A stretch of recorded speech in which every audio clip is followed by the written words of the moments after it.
Salamat din niya kumuntagon din. Nakaduol gihapon kami brothers. Bisan pa man sa among panahon karon, nagulan ikaw nag-guide sa matagos sa ama. Sa pag-paminaw, pagkasimba niya kanina. Ang itugyan kanimong kiniktanan sa ngalan ng Ginoong Jesus. Amen. Now, doon na yung mga butang na itong makatunan din sa verses na itong mabasa. Doon na yung ingon sa Biblia na dili lang manggod ang gatas lang na itong angay lumon. Kaya ang gatas, para lang sa mga babes. No? Kinala po met. Aron po ng atong pagtuo, makita niya nagalikon atong pagtuo. Now, this moment, no? Dili na ito makita ang usa ka tawo nga midul kay Jesus Christ. Usa siya ka dakong tao. Gitawag siya the centurion. Ang centurion, usa siya ka dumala, usa siya ka sundalo nga dumala og 100 soldiers. Now, when he heard na si Jesus Christ miadto sa Capernaum, miduol siya. He met to Jesus. Pagmingon siya and saying, Lord, my servant lieth at home sick of the palsy, grievously tormented. Ginoo siya ang akong ulipon nasakit of palsy. Ikinahanglan ako ikaw. So, Jesus Christ responded. And Jesus said unto him, I will come and heal him. The centurion answered, said, Lord, I am not worthy that thou shouldest come unto thy roof, but speak the word only, and my servant shall be healed. Dili ako takos nga he will invite Jesus Christ nga to sa iyang panimalay. No, I am not worthy. Apan ingon siya, speak thou Lord. Lito ka lang Ginoo. Huwag ang akong servant mamaayo. See? Unsa ka dako ang iyang pagtuo nga i-commanded the Lord Jesus Christ nga litukon lang niya o makita niya may baluan niya sapat na sa iya nga ang iyang ulipon mamaayo. Now, I will show you to this moment na adunay pagtuo ano'y pagkaayo. The faith that heals and forgives. Ang usa ka pagtuo ngadto sa usa ka centurion o ang iyang alipin, ang pagkaayo niini. You can recommend your faith ngadto sa Ginoo. Ingana ka dako ang pagtuo. Ingana ka bililhon ang pagtuo. Ingana siya ka powerful. Nga ka recommend nga pwedeng ayuhon ang imuhang servant. But ingon siya, I am not worthy to let you come into my roof. Siguro doon na yung mga butang na dili niya gusto. No? Na makita na si Jesus Christ. Jesus Christ tungkol sa iyang pagkaila. Dili siya ordinaryong tao. The centurion know nga kini si Jesus nga iyang nadungog nga nagapangayo og mga masakiton. Dili ordinary nga tao. Kaya bisan sa iyang kagalingon siya, ako, an authority, I can command this man to go and I can command this man to come back. And my authority, bilang isa ka centurion, bilang isa ka sundalo, an officer, I can command. Pero sadya nakita na si Jesus. Ingon siya, dili ako takos Ginoo, nga I have to invite you into my roof. Dito ka lang, O Diyos. Now, unsay buot pasabot, no? Unsay kagahom sa usa ka healer nga madungog nimo when he speak out. Dito ka lang. Giunsan sa Dios ang paghimo sa kalibutan. No? Kung matuta sa Genesis, naghimo pa siya, gi-work out ba niya sa mga kamot? No. He only speak up. In the beginning, God created the heavens and the earth. And the second verse is, let there be light, and there was light. Gilitok lang sa Diyos. Let us make man in our image. Gilutok lang niya. Sumaw na nga si Jesus Christ, responded mo siya na ito sa centurion. I have never heard, wala pa na akong madungog, and entire Israel, the great faith of this man. Wala pa niya madungog. Kadtulang ang that moment. So ang kahimuan sa itong pagtuig, so, dako siya. God respect of our faith. We can recommend our loved ones ngadto kay Jesus Christ to be healed. Nabisan pa siya, wala diya sa pagtuo. You can recommend our relatives to be healed. No? Maayo siya by prayer. Exactly. Bisan pa diri sa atong kauban, igsuon, kung na may masakiton, we can ask the Lord. Nadungog mo siya nga nagmasakiton. Then you kneel down, ampuan mo siya. Naku siya tayo mo ang igsuon. By your great faith, ingana ang Espiritu sa Diyos sa atong pagtuo. Just like the centurion. Bago lang, nadungog ni Jesus ang pagtuo. Kabalo ka ang Israel, no? Kung unsa nilang pag-neglect ni Jesus. Ingon gani dito, I come to my own, but my own rejected me. But at this moment, when the centurion heard that Jesus Christ come to Capernaum, he come down. He invited the Lord Jesus Christ to come into his house. And lead my servant here. And that very moment, sa iyang pagtuo, sa iyang paglitok ni Ana, at very hour, no? Kana nga oras dayon na ayo ang iyang servant. See? Now, usay kalainan sa pag-heal ug ang pag-forgive. Kay duha ka batang ni siya. The faith of the centurion and the healing of the servant. The argument is ingunini. Kung ikaw ba giayo sa Dios sa imong sakit, gitouch niya ka, dili ba kaapil niya na ang imong kaluwasan?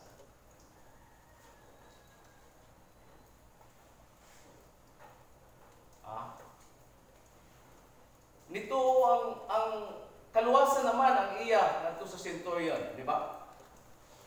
So kung giayo ka sa Ginoo, wala ba ilabot ang kaluwasan? Kung sa may cause sa sakit ikso.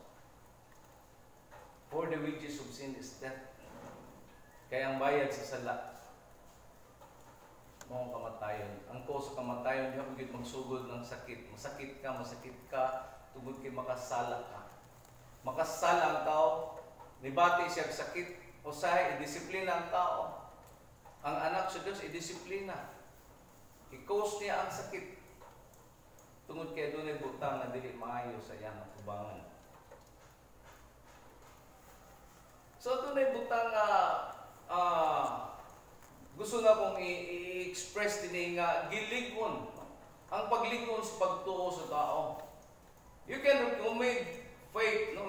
Mo adto ka mudol ka sa Ginoo. Ginoo, He is very dear to me. Mahal na ko siya. Kung pwede lang Ginoo, luwasa siya.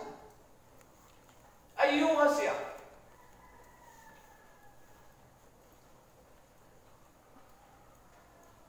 When I have experience at home, nakita na ako kung bayaw. Tulog na lang siya. Tulog na lang siya. Makita ni mga padulong ulit siya. Oh, so, at that moment, ni bangon ko, ni mata ko, gabihin ako. Gidoon ako siya sa Ginoo. Gidoon ako siya. Then at that very day, kami ni Marilo niadto dito sa balay, sa ilang balay. Ug gisultian ang iyang mangod nga dalon na ako sa ospital.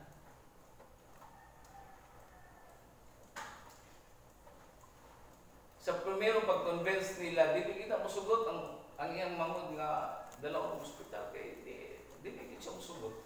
I don't know nga dili siya mosugot. But after that nga giduol nako siya sa Ginoo.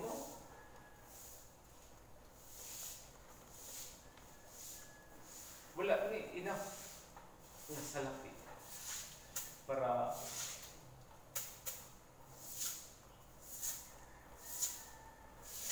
ipadoktor siya.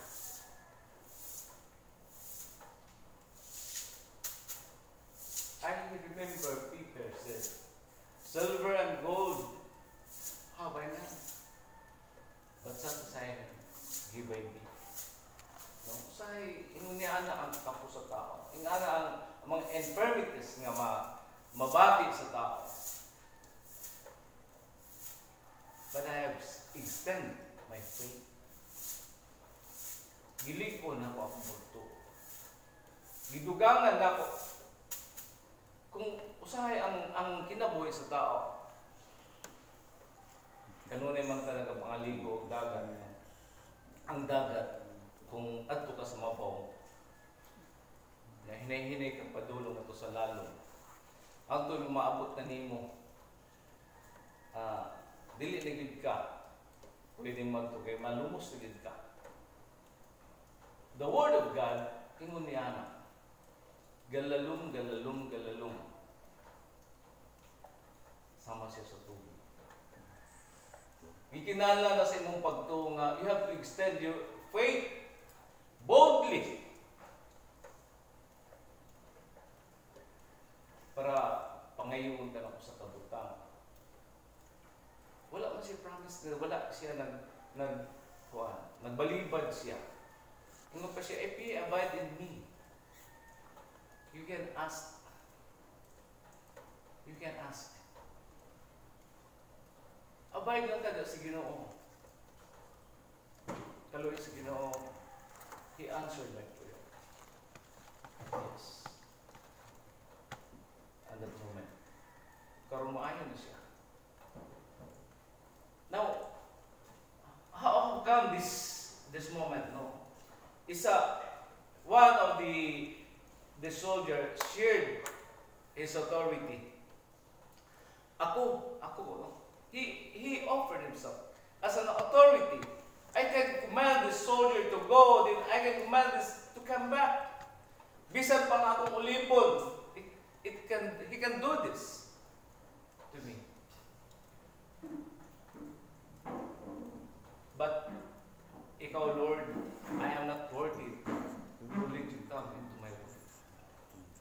Maulaw ko. Nasayod siya kung kinsa ang Diyos nga iyong kaatubang. But only speak up, Lord. Only speak up, Lord. Dito ka lang. You know, when Martha, at that moment nga namatay si Lazarus, Nadungog din, nabasa ba ninyo na? Naghilak si Martha kay patay na niya so. Nasayod si Jesus Christ, nga namatay siya. But the reason is si Jesus Christ, ito yung gaya na, with His disciples, naglangan-langan, naglakaw pa sila, naglangan-langan. Then, nakita niya nga, wala, gilubong niya sila. 4 days na, gilubong si Lazarus. Nibalik siya niya, siya, nakita niya si Martha. Kung sa'yo ni Martha. Ginoo, kung naapalangunta ka dinhi, dili ni siya mamatay. She's blaming the Lord Jesus Christ. Kung naapalangunta ka dinhi, dili ni siya mamatay. Then Jesus Christ, right? Nihilak siya. Nadungog niya, na-feel niya ang pain ngadto kay Martha. Then Lazarus is very dear to Jesus Christ. Amigo kay sila. Kung sa gibuhat ni Jesus. Asa man ang lubong. But Martha said, bahok na siya Ginoo. 4 days na siya nilubong. Bahok na siya. Giadto ni Jesus Christ dito sa lugar. Kung sa gibuhat ni Jesus Christ. Lazarus, comes up. He is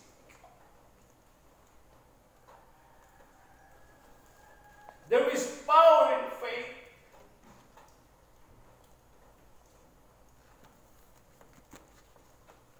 Ito si Lazarus. See?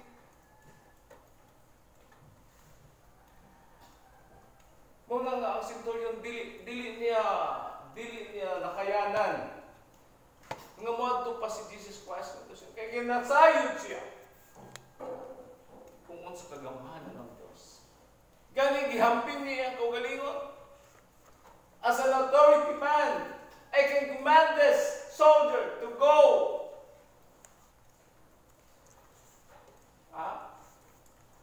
Pero sayod siya. Ginoo na yung ikatubang.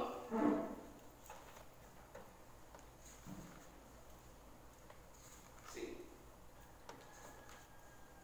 Pointing 2 birds and in 1 mallet. No. Duha ka kalag na naayon at moment. The centurion because of his belief and the servant naayon siya. The healing is the same. The faith heals and forgives. Ang iyang pagtuo, nakapasaylo sa iya o nakaayo kaniya. Natuog pa ninyo ng kanta. Sige na po hinumduman itong kanta nga. Ang lyrics niya ba? Heal and forgive. Kasi makapanan na. Karekomendan sa ko. Very awesome kayo. Very awesome. Aduna yung mga instances sa scripture na kinanglan ni mong masayran. Nga ma-extend ang imong pagtuo boldly. Makita ni mong pagtuo nga nag-increase siya. Gi-quicken siya. Ingon pa ni Paul, examine your faith whether they be of God or a reprobate. Kung dili ta mo atubang ni season karon. Dili ta mo atubang ni nga case, no? Kung dili na to tagdo ang atong pagtuo. It could be reprobate. So may reprobate. Destruction. So kung dili nimo masulayan imong pagtuo kung unsa ka papangalagad sa Ginoo. Wala problema. You go with the flow. Simba, kanta, awit, tanan. If you do not examine your faith to the Lord, examine. Si Paul naging, examine your faith, whether it be of God or a reprobate.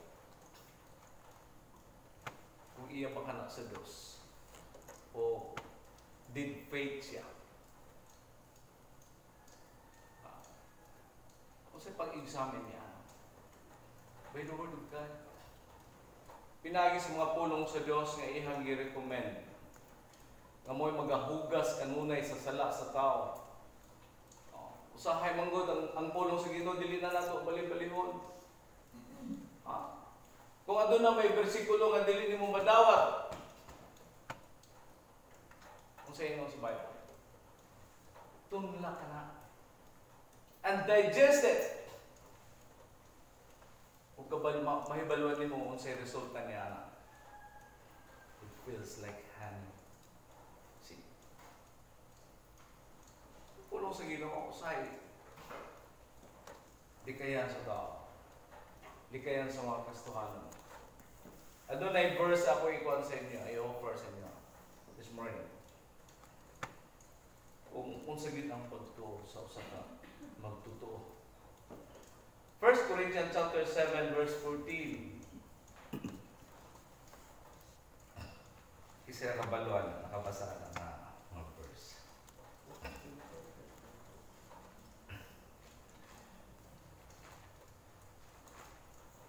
Na mga imposible nga mapulong sa Ginoo nga magka-imposible, pero that is possible with God. Tungkol kaya ang pulong niya, ang ilitok niya ang pulong. Maglikay ta sa pulong, pero ang pulong nagalitok mo na yung nagahukom sa tuwa.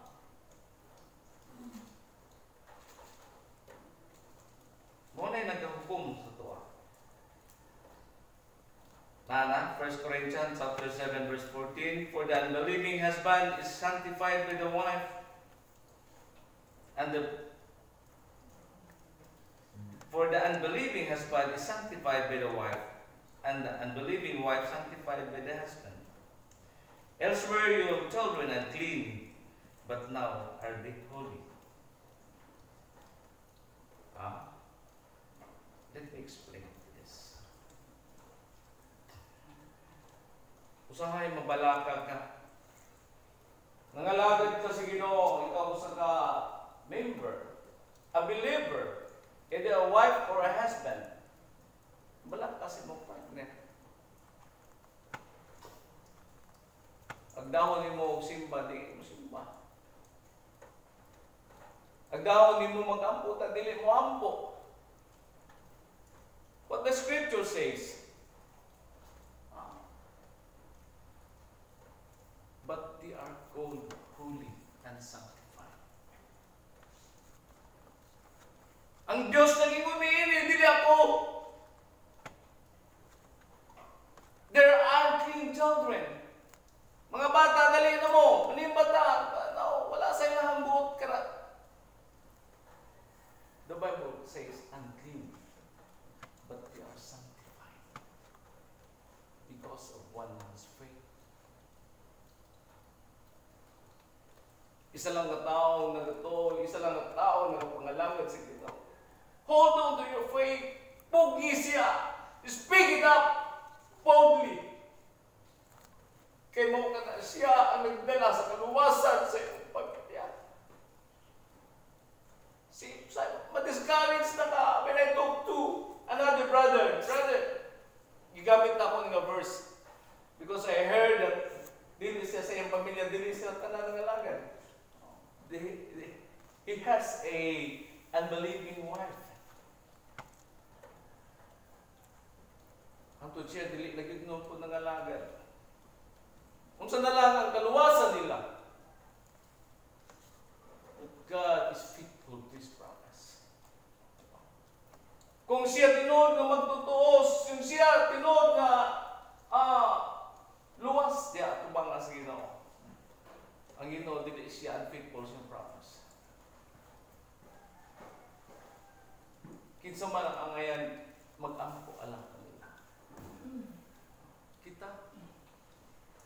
Kita. Igsuon na siya sa pagtuo. We can recommend our prayer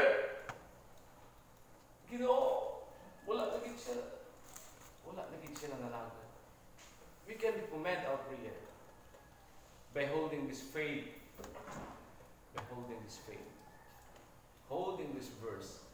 Speak up, Lord. Lito ka lang, Ginoo. Maayo siya. Naman karon sa atong pamilya, nagmasakiton, spiritually sick, bodily sick. We can ask God, Lord, help this man. Kung sa man ang iyang kakulangon, Ginoo, it will take place. Ang imong pagtuo. We can ask God, mapuslanon ang pagkamatay ni Kristo ibabaw sa cross, and everything nga naan higaguman niya, ang mga labod sa iyang lawas, dakog katumanan sa pagpasaylo sa tao. Ang mga dughang sa spear, he suffered pain. Ang mga buslot agi sa lansang sa iyang mga kamot o sa tiil. Painful, di ba? Dakog kapuslanan sa tao. Ang korona nga tunog, nga gisulob sa iya, daghan. Kung unsa man kadako ang grasya, my grace is also patient for thee. Katumbas ka na sa iyang giantos ibabaw sa cross. That is powerful. He bear the cross. Gipasan niya ang cross, dili lang gani halos patikan niyang tiro tungod sa kakapoy, kabugat. That is the power of our Lord Jesus Christ. He sacrificed everything on the cross.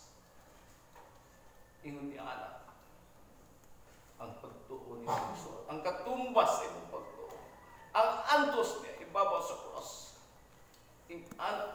ang katumbas sa imong pagtuo. See? Usahay dili man lang si mata. Wala ka kabalo kung unsa diha imong rule diha sa Ginoo. Wala ka kabalo nga mapuslanon ka. You are called into one purpose. You are called into one purpose. Mapuslanon ka. Kaubang ka ni Jesus sa pagluwas sa kalibutan. See? That is a ministry. Ministry na siya. Gitawag ta diya sa Ginoo tungod kay kabalo siya. Dili season lang siya dito sa kalibutan and his ministry. So kung mubalik man siya, mulingkod siya sa tuong kamot samahan, kung sa gingon niya, naata mga disipulo niya. We are his servant. We have to obey. Kung sa iyang ipabuhat na nato igsoon, buhat ko na. Kung sa gahom sa Diyos, gahom na. Nato igsoon. We can recommend the faith. You know, hindi ka tao. Luhasa siya. We can recommend. You know, nagmasakiton kini ko sa tao. Ulipon. Ayuha siya. Nakuha ninyo ang illustration sa Bible. So, it's your faith. Boldly. Hindi nilang kanunay magkaunta, maghigop tagatas. Kinahanglan na po nga, we have to increase our faith na ang atong ginakaon, met na siya. Karani na siya. Kaya mo ka na ang paghila. We undergo to examine our faith. We undergo to examine your faith. Na mabasa sa 1 Corinthians 13, I think.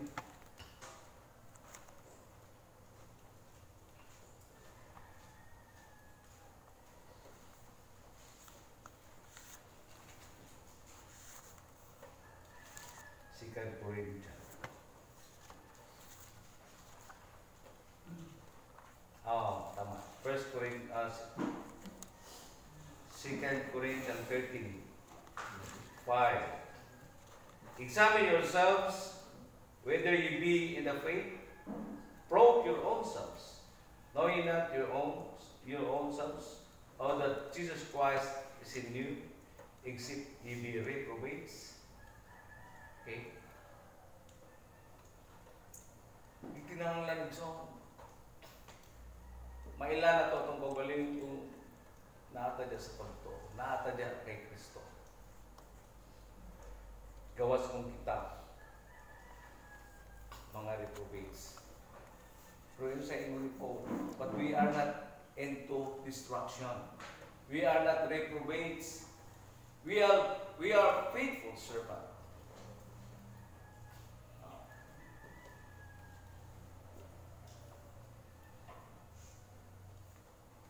Salamat sa kaayon sa Ginoo sa tuwahing song. Na tungod sa pagtuo gihatag sa Ginoo, gift sa Ginoo sa tuwa, we can recommend peace. Kaya kung adunay tao nga wala diya sa pagtuo, pwedeng magunob ang nasod. What happened to LA? Nag-demonstrate na ang Ginoo o warning sa ilaha, pero wala kami lagi bali-bali. Ilahan